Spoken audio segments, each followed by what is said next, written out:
Well, we've got a little walk to take today, folks. We're going to end up in the same place we started, but there's a lot of history we need to cover in between, okay?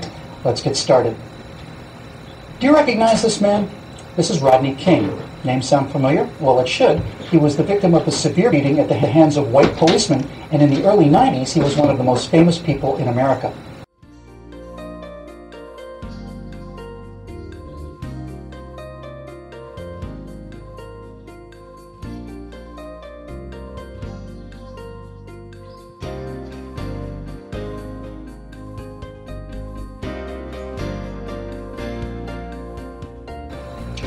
Now what about this man? Do you know who he is? His name is Kenneth Gladney, and he too was beaten. King is famous, and Gladney is almost unknown, because King's beating, which was criminal and appalling, fit a narrative, and Kenneth Gladney's did not. Mr. Gladney made the mistake of a town hall meeting with Representative Russ Carnahan. Now, President Obama, facing rising criticism of his radical health care reforms, promised congressional Democrats that, quote, if you get hit, we'll punch back twice as hard. Now, part of that punching back strategy was to have members of the Service Employees International Union attend these town hall meetings in defense of Obamacare. Well, 3 of them, wearing SEIU t-shirts, saw Mr. Gladney handing out flags that bore the American Revolutionary slogan, "Don't tread on me." Now, when Mr. Gladney offered one of the SEIU members a flag, he replied, "What kind of nigger are you to be giving out this kind of stuff?" The 3 union members then proceeded to knock Mr. Gladney to the ground and repeatedly punch and kick him. Now let me answer the question that this left-wing union member asked. This American patriot, Mr. Gladney, is the kind of person that runs counter to the narrative. Racial protection, racial sensitivity, and victimology only apply to those blacks and minorities that follow the narrative. That's why you'll never see Mr. Gladney on the cover of Time or Newsweek or the New York Times. Now, what do I mean when I say the narrative? Well, let's turn to MSNBC. Greg Gutfield and the folks at Hot Air are trying to keep alive a remarkable story. Take a look at this segment run on MSNBC at 10:45 a.m. on August 18th of 2009. A man at a pro-healthcare reform rally just outside wore a semi-automatic assault rifle on his shoulder and a pistol on his hip. The Associated Press reports about a dozen people in all at the event were visible. Also, there are questions about whether this has racial overtones. I mean, here you have a man of color in the presidency and white people showing up with guns strapped to their waists or to their legs. And the gentleman with the assault rifle, representing the angry, ugly face of white racist America come to lynch the black president? The man whose face we never see but whose rifle and handgun are used to make the case? Who is this horrible bigot? Oh, it's this man. What is his hateful, racist, lynch mob reason for attacking the president of color? I'm absolutely, totally against healthcare in this way, in this manner. Stealing it from people, I don't think that's appropriate. So why was he edited out? Why, in fact, did MSNBC producers choose to cut away from his face and hands but keep his rifle and handgun, to gin up stories of armed white mobs at town hall meetings ready to lynch a black president because of racial hatred? He was edited out because not only didn't he fit the narrative, he was edited out and the American people were lied to by MSNBC because he ran counter to the narrative, just as that other American patriot, Kenneth Gladney, ran counter to the narrative. So what exactly is the narrative? Well, now we have to go for that long walk. These 2 men are not politically correct. Now, we've all heard that term, but what does it mean? Where did it come from? Most people think it started in the 90s or perhaps even the 60s. No. Its origins go back to World War I. Now, prior to the Great War, Karl Marx predicted that the workers of the world, united by class consciousness, would arise as one and overthrow national identities and bring about the paradise on earth of world communism. They considered this not theory, but science, accepted fact, and war would be the trigger. War came. The biggest, most appalling, most horrific war imaginable came, but communist revolution only came to agrarian, backwards Russia, which was practically a feudal country, and not to the modern, capitalist, industrialized nations like England and Germany and the United States, as communist science had assured the world that it would. Now, as the dust settled on the Great War, a group of Marxist philosophers decided to form an institute, a think tank, to analyze what had gone wrong. It was originally to be called the Institute for Marxism and would be similar to the Marx-Engels Institute in Moscow. But some worried that the Institute for Marxism might be a little bit too, actually a little bit too honest. So they decided instead to name it the Institute for Social Research. Based at Frankfurt University in Germany, the Institute for Social Research opened its doors on July 22, 1924, and over a short period of time, this Marxist brain trust became known simply as the Frankfurt School. The Frankfurt School's problem was very simple. The workers, seduced by the material successes and general prosperity provided by capitalism, were too blinded, that's the word they often use, blinded by this prosperity and relative well-being to recognize their class consciousness and bring about the communist revolution. Someone else would have to be the vanguard. But who? Now, while these Marxist intellectuals are trying to figure out who the new vanguard of the revolution was going to be, another problem arose. Nazism was on the rise in Germany. Many of these intellectuals were Jewish communists, doubly unwelcome in Hitler's Third Reich. So in 1934, they moved the Institute for Social Research out of Frankfurt and took refuge in America, specifically at Columbia University in New York City. The Institute for Social Research remained at Columbia until 1951, when it returned to Europe. Presumably, it wasn't very far from the Columbia School of Journalism, which awards the Pulitzer Prize. But it was while it was here in America that the Institute, still informally known as the Frankfurt School, did its most important work. The great insight gained by the Frankfurt School was to divorce Marxism from economics and marry Marxism to the culture. And the fruit of this fundamental change in strategy is known as critical theory. Now, the theory of critical theory is simply to criticize. I know it sounds silly when you put it so plainly, but really, that's all there is to it. You see, the Frankfurt School found their new vanguard for the revolution against Western civilization, and it was going to be the dispossessed. The beauty, the genius of critical theory was twofold. First, each area of critical theory could appear to be unique and self-contained. For example, feminism could attack Western culture from the perspective of its oppression against women, and that oppression must be unique to Western culture. No mention was made of what the ancient Chinese or the Aztecs or the Persians or anyone else, how they had treated women. Only the oppression of women in the West was on the table. Likewise, African American studies would only criticize American slavery, as if slavery were unique to America. The genuine horrors of American slavery and its consequences was a powerful weapon against traditional culture, as was the example of Rodney King. But to quote the black African King Gezo, who said in the 1840s, quote, "The slave trade is the ruling principle of my people. It is the source and the glory of all their wealth. The mother lulls the child to sleep with notes of triumph over an enemy reduced to slavery." You see, now a quote like that shows the economic incentive of a black culture to sell other blacks into slavery purely for economic gain. Quotes like that make slavery seem less about racism and more about economics, and quotes like that show that there's a little more than white English-speaking guilt to go around. It runs contrary to the narrative, and it has to be suppressed in schools. It is politically incorrect. Preeminent psychologist and Frankfurt School co-founder Erich Fromm argued that there were no real sexual differences between men and women, and that the roles they played in traditional Western culture were simply that, roles assigned to them by the culture. So now gender studies could launch critical theory attacks and claim that all of the oppression of homosexuals or women throughout history were due merely to Western culture and the corrupt patriarchy of dead white men. Of the religious right, hoping to restore something they call the natural family, which is the patriarchal family, the family where the mother stays at home and raises. Dead white men laid the philosophical foundation for the United States of America. If capitalism had triumphed where Marxism had failed, the only way left to bring down this edifice of success and prosperity was to go to the root morality that it was based upon and attack it from all sides. Gender studies, radical feminism, African studies, Native American studies, the deconstruction of classical literature to show racism or sexism or whatever other useful ism for philosophies that didn't even exist at the time of their writing. All of these programs, and all they do, is inculcate and aggravate a sense of rage, separatism, and victimology, and assign to the only culture that actually tries to eradicate these injustices the sole onus of their origins.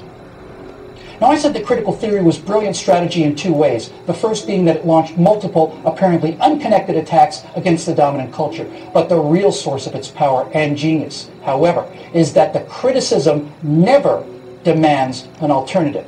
What might have been better, what might have worked in its place, what alternatives have been tried successfully in the past, nothing. That's because they have nothing. There is no logic, no history, and no factual underpinning to their dreams and philosophy.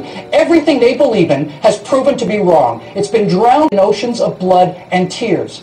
But why should mere fact trump ideology? One of the main pillars of the Frankfurt School, Max Horkheimer, famously wrote, quote, "Logic is not independent of content." Yes, it is. Yes, it is. Even the idea of facts, logic, reason, and history are under attack, which is why Rachel Maddow will do 30 minutes making fourth-grade jokes about teabaggers because that infantile snark is all she has against common American citizens who are quoting Hamilton and Jefferson and Adams chapter and verse and who are referring to the various clauses of the U.S. Constitution and asking where these new federal powers draw their constitutional legitimacy. You can't argue with that. You can't even let that come out. No, let's make teabagger jokes and let's just mock the rubes instead. America, the Frankfurt School's bastion of racism and sexism, fought a civil war and lost 360,000 Union dead to eliminate the shameful heritage of slavery. The narrative being that President Obama's radical socialization of American healthcare, and in fact the entire economy, is opposed only by a small group of rural, white, ignorant, paid, gun-toting lunatics driven by a racial hatred for a black president. That's the narrative, and it will be maintained, even if it means MSNBC producers and executives have to work throughout the night or over the weekend, find the footage they need to tell the story and excising those faces and hands that inconveniently get in the way. Now, I understand that Mr. Gladney is bringing a lawsuit. Good for him. If I was this unnamed patriot with the AR-15, I can't find his name because the media never deemed it worthy to report it, then I would sue MSNBC for defamation of character and for using me as a pawn to tell the exact opposite story I was there to tell myself. You know, there's a line in the movie Serenity that I often think of these days, and that line is, you can't stop the signal. The truth will get out. The left has been telling these lies for almost 100 years now in order to resurrect a political philosophy that has killed no less than 100 million people and still will not die. Now, do I think that Contessa Brewer, Rachel Maddow, and the producers at MSNBC are part of a vast Frankfurt School conspiracy? Of course not. Contessa Brewer does not strike me as a person who was hired for her deep historical perspectives. But that's the power of the narrative, you see. It's now so deeply and widely embedded in the culture that it's simply what people believe. And if there were any real journalists left in the world, we'd have heard more about the Frankfurt School. But the signal will get out, even if it's just through the efforts of a few of us sitting here in our basements writing in our pajamas.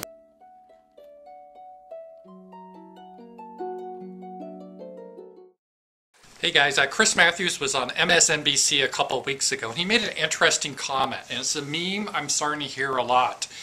And what he said is that pretty much the people that are opposed to Obama, they're pretty much older white people, because older white people still have a problem with race. And he's implying that young white people, they don't have that problem, so once the old people die off, everything's going to be fine. And of course, that's not new. If you remember my video on Tim Wise, he made the same type of rant when he was going on his genocidal rant about white people. Said, well, no, it's not all white people, it's just the right wing, those old ones, you know, they're the ones that are holding us back and they're going to die soon anyway.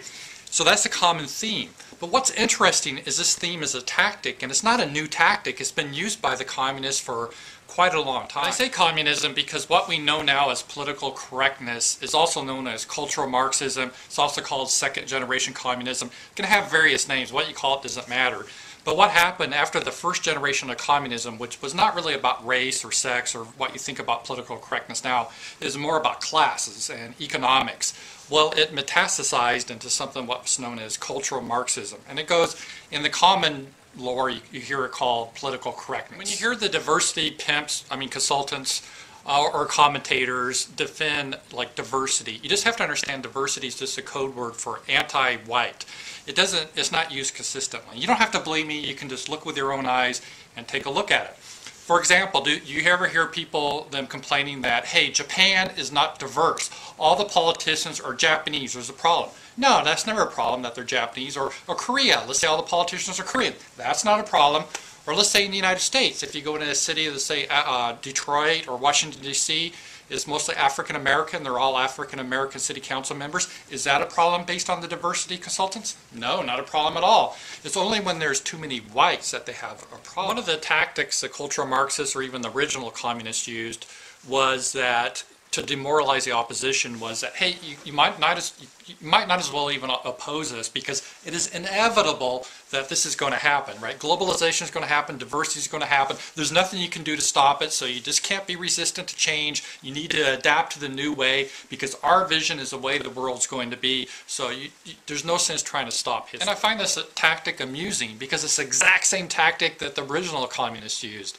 I remember when I was in college in the early 80s, I had professors, because back then most of the professors, if you didn't know it, were Marxists or Marxist sympathizers. And they would teach, okay, this is just a normal flow of human history. You know, humans start out with slavery, then they evolved to feudalism, then maybe there's capitalism, then they evolved to socialism, then the ideal state is communism, and you really can't stop that flow. It's scientific, it's historical, there's no way to pull that back, and if you oppose to it, it's just that you're reactionary. And all the young people, yeah, I mean, you guys support, going to the, socialist communist system, and if you don't, you're just some old reactionary. They had troubles with me because I was a young kid, 18 years old, and I opposed it back then. But anyway, that was their theme, and they did it to demoralize people, because you don't want to be on the wrong side of history. And since everyone knows that the future is communism, hell, half the world back then was communism, that you may as well accept it's eventually going to come. The sad thing is that tactic was pretty effective. I remember as a young kid, I was a little different. I subscribed to National Review. This was before National Review became best friends forever with Israel, a different crowd back then. But even the intellectual conservatives at the time, they basically bought into it. They were demoralized. They would go on about, geez, the Soviet Union's so strong. They have so many more tanks, so many more missiles than us. And they're just, they took over Eastern Europe. They're gaining in Africa. It looks like Greece, they're like 20% communist. They're going to fall next, and Italy will fall. Looks like Mexico will eventually fall at the United States and go to communism. And it was a real pessimistic mindset, like, we're just trying to, I think William Buckley, his motto was, trying to stand in front of history yelling, stop. The idea was history's going towards communism, and, we'll do our best to stop it, but we're fighting a losing battle. That was the basic mainstream, really pessimistic attitude at the time. And because they fell for the demoralizing tactic of the communists. So you got to understand, by the early 80s, everyone, at least all the experts, knew that, communism was the wave of the future. We could hold off for a little bit, but that was the way it's going to come. And then a guy named Ronald Reagan came in. And God bless Ronald Reagan, he had a lot of issues, but one of the things he was almost like naive, or he had a sense of, I don't want to sound corny, but like the American spirit. And he just didn't buy into that. He goes, no, I don't really see that. I think the emperor has no clothes here. I see the communists as being bankrupt society that's only held together by repression. And such a society can't compete with freedom. And he called the communists, or the Soviet Union, an evil empire. And that created a hysteria back then. It was just something you didn't do. That'd be like today a president saying that diversity, multiculturalism, and globalism is corrupt and based in evil. Could you imagine if that happened? I mean, Kerry Couric would be weeping on national TV. It'd be hysteria, because it's the religion now. In the 80s, that's the way it was with communism. You just didn't call it evil. He did. And when he showed that the communism had no clothes, it really, I think, set in the motion to its crumbling. And so in the same way, the cultural Marxist is trying to use the same old tired tactic of saying, if you're opposed to diversity, which again is just code word for anti-white, it means you're not with the flow of history. And it's bullshit, it's bunk, it's just like the old communism. I would maintain, like Ronald Reagan maintained with communism, that culture diversity and the diversity pimps and cultural Marxism, they're morally bankrupt. They don't have a system that's natural, that's not based on truth. And you can tell that because they have to deal in fear and repression. They have to try to have speech codes. They have to try to silence people. They have to try to bully people. They can't engage in free debate because they know if they allow people to act freely, they wouldn't choose their silliness. And such a system is inherently weak. And it's all a mirage. It's all smoke and mirrors. They're not very strong. I mean, we think they're strong because they control the mainstream media and everyone, but everyone's all just in a kind of a state of fear from the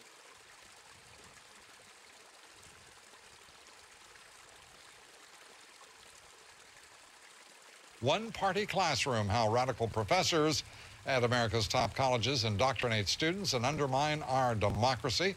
David Horowitz joins us tonight from Los Angeles. David, great to have you with us. Hey, thanks, Lou. Let's, it's no secret that college campuses are almost by definition liberal, but you say that they're trying now deliberately to undermine our democracy. What do you mean?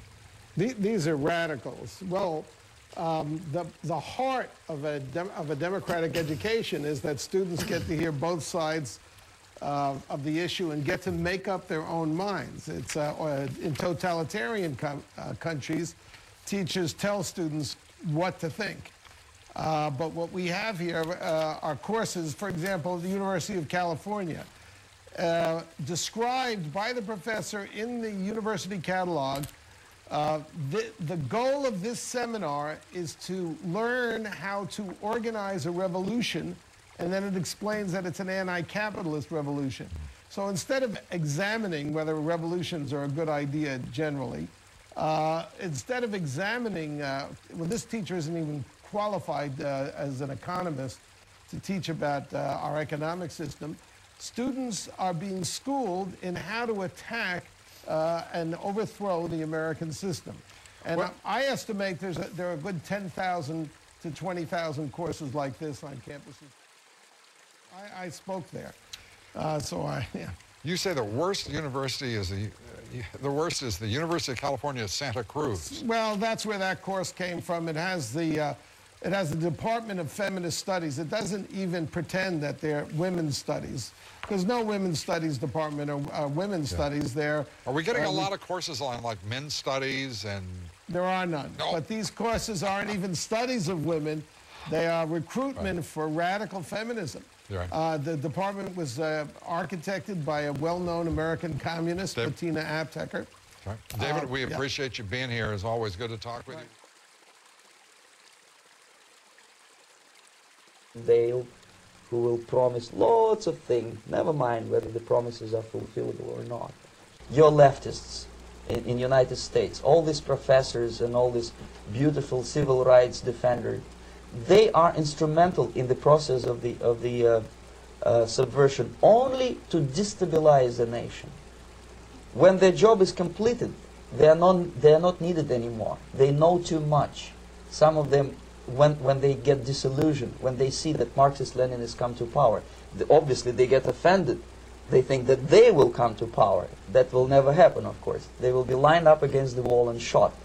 But they may turn into the most bitter enemies of Marxist-Leninists when they come to power. And that's what happened in Nicaragua. You remember most of these former Marxist-Leninists were either put to prison or one of them split and now he's working against Sandinistas.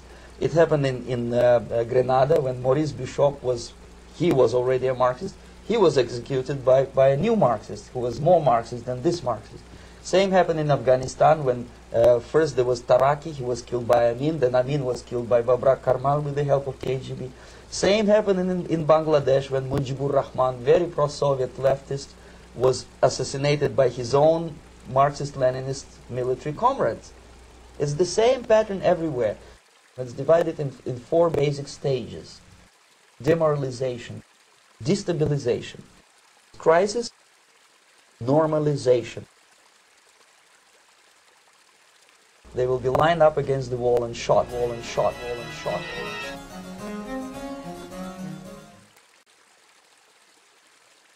This is what will happen in the United States if you allow all these schmucks to bring the country to crisis, to promise people all kind of goodies and the paradise on earth, to destabilize your economy, to eliminate the principle of free market competition, and to put a big brother government in Washington, D.C. in four basic stages. The first one being demoralization. It takes from 15 to 20 years to demoralize a nation. Why that many years? Because this is the minimum number of years which requires to educate one generation of students in the country of your enemy, exposed to the ideology of the enemy. In other words, Marxism-Leninism ideology is being pumped into the soft heads of at least 3 generations of American students without being challenged or counterbalanced by the basic values of Americanism, American patriotism. The demoralization process in the United States is basically completed already. For the last 25 years, actually it's overfulfilled because demoralization now reaches such areas where previously not even Comrade Andropov and all his experts would even dream of such a tremendous success. Most of it is done by Americans to Americans. Exposure to true information does not matter anymore.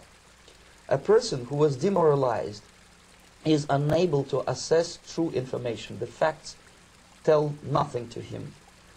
Even if I shower him with information, with authentic proof, with documents, with pictures, even if I take him by force to the Soviet Union and show him concentration camp, he will refuse to believe it until he is going to receive a kick in his fat bottom. When a military boot crashes then he will understand, but not before that. That's the tragic of the situation of demoralization.